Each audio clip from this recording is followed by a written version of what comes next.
Gaza से Israeli सेना खाली हाथ लौटी है।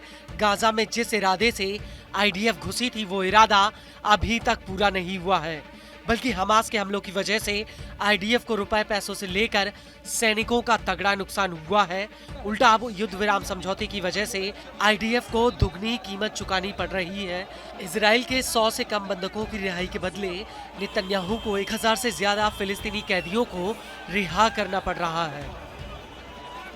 दरअसल गाजा के भीतर जब आईडीएफ ने हमला किया था तो उस वक्त गाजा के तमाम छोटे बड़े प्रतिरोधी समूह एक साथ आईडीएफ के खिलाफ मैदान में उतर आए थे। इसमें प्रमुख रूप से हमास की सैन्य शाखा अल कासिम ब्रिगेड्स और फिलिस्तीनी इस्लामिक जिहाद की सैन्य शाखा अल कुद्स ब्रिगेड्स थे। इन दोनों ने ही मिलकर आईडीएफ को कभी न भरने वाले जख्म दिए हैं और अब अल कुद्स ब्रिगेड्स ने इजराइल को लेकर एक बहुत बड़ा बयान दिया है।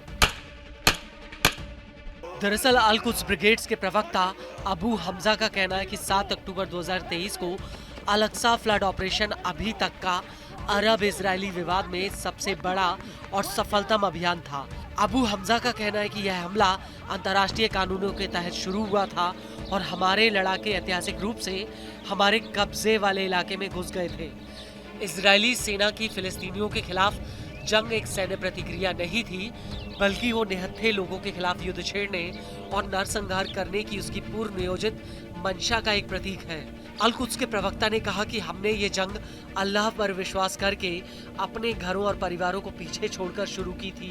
हमें ये पता था कि हमारे ऊपर फिलिस्तीनियों का उत्तरदायित्व है और हमें इसकी गंभीरता का ज्ञान था और इससे जागरूक होकर ही हमने इस लड़ाई को शुरू किया था। अल कुद्स ने आगे कहा कि हमने इजराइल के साथ 1.5 अरब मुसलमानों के लिए ये जंग लड़ी है। हर कोई इस बात का साक्षी है कि हमने कैसे इजरायली टैंकों का सामना आमने सामने किया। हमने हमारी जमीन पर अपने वैध अधिकार को दिखाया है।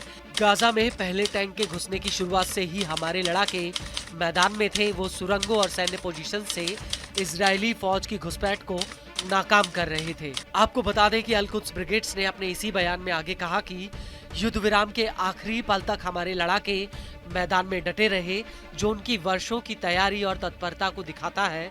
इजराइल को लगा था कि हम सफेद झंडा दिखाकर सरेंडर कर देंगे, लेकिन उसे काले झंडे और गाजा की जंग के मैदान में मौत ही मिली है। अबू हमजा का कहना है कि इजरायली सेना गाजा में प्रतिरोध का सफाया करने और बंधकों को छुड़ाने या फिर अपने किसी भी लक्ष्य को पूरा करने में नाकामयाब रही है। उसने गाजा के भीतर सिर्फ विनाश और तबाही के लक्ष्य को ही हासिल किया है।